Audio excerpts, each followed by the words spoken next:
আগামী অন্নপূর্ণা ভাণ্ডারের টাকা কবে পাওয়া যাবে এই সম্পর্কে আমাদের মাননীয় মুখ্যমন্ত্রী একটি ক্লিয়ার ইনস্ট্রাকশন দিয়ে দিলেন যে আমাদের দ্বিতীয় কিস্তি অর্থাৎ অন্নপূর্ণা ভাণ্ডারের ৩,০০০ টাকার কিস্তি পরবর্তী কোন ডেটে পাওয়া যাবে। তো অবশ্যই আপনারা দেখতে পাচ্ছেন এখানে ১ তারিখ লেখা আছে।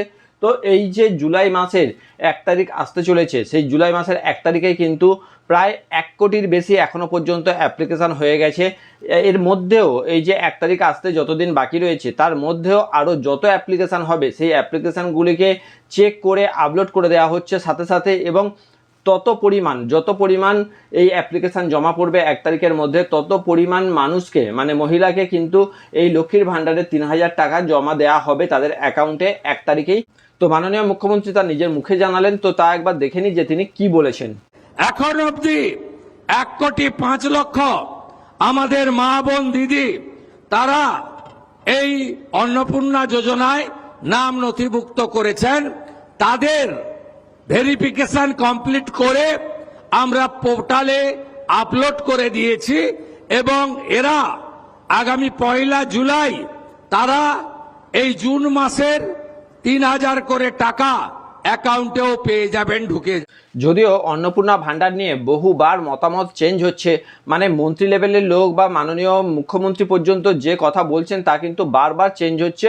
যদিও তার পিছনে রিজন আছে। প্রথমে বলা হয়েছিল যে সবাই পাবে এবং কন্টিনিউয়াস পাবে, সেটা বলা হয়েছিল যে গ্যাপ যাবে না, অথচ আমরা দেখেছি যে একটা মাস গ্যাপ গেছে। পরবর্তী সময় বলা হয়েছিল যে অ্যাপ্লিকেশান করতে হবে না, অটোমেটিক যারা লক্ষ্মীর ভাণ্ডার পাচ্ছে তারা অন্নপূর্ণা ভাণ্ডার পাবে। সেটা কিন্তু হয়নি, ট্রান্সফার হয়নি। তার কারণ দেখানো হয়েছিল যে বহু মানুষ এখানে পুরুষ রয়েছে বা যারা যোগ্য নয় তারা কিন্তু এই টাকা পাচ্ছে, তো সুতরাং সবাইকে অ্যাপ্লিকেশান করতে হবে। তো অ্যাপ্লিকেশানটা এতটাই সহজ করা হবে বলে হয়েছিল যে যে কেউ অ্যাপ্লিকেশানটা করতে পারবে এটা বলা হয়েছিল, কিন্তু তা দেখা যায়নি। দেখা গেছে যে ১২ পাতা বা ১৩ পাতার একটা ফর্ম দেওয়া হয়েছে এবং তারপরে আরও বলা হয়েছিল যে প্রত্যেক সপ্তাহে মানে ৩ তারিখে প্রথম টাকা দেওয়া হবে বলা হয়েছিল, তারপরে প্রত্যেক সপ্তাহে টাকা ছাড়া হবে যারা যারা অ্যাপ্লিকেশান করবে সেই মতো। তো তাও হয়নি। তো বর্তমানে যেটা দেখা গেছে যে প্রত্যেক মাসে কিন্তু একবার ছাড়া হচ্ছে টাকা। অর্থাৎ আপনি যদি এই ৩ তারিখের পর থেকে ১ তারিখ পর্যন্ত অ্যাপ্লিকেশান করে থাকেন তাহলে আপনি ১ তারিখে টাকাটা পাচ্ছেন। এবারে যদি আপনি এর মধ্যে অ্যাপ্লিকেশান না করতে পারেন তাহলে কিন্তু আপনার সেই আবার তার ১ মাস পর অর্থাৎ পরের মাসে টাকাটা পাবেন।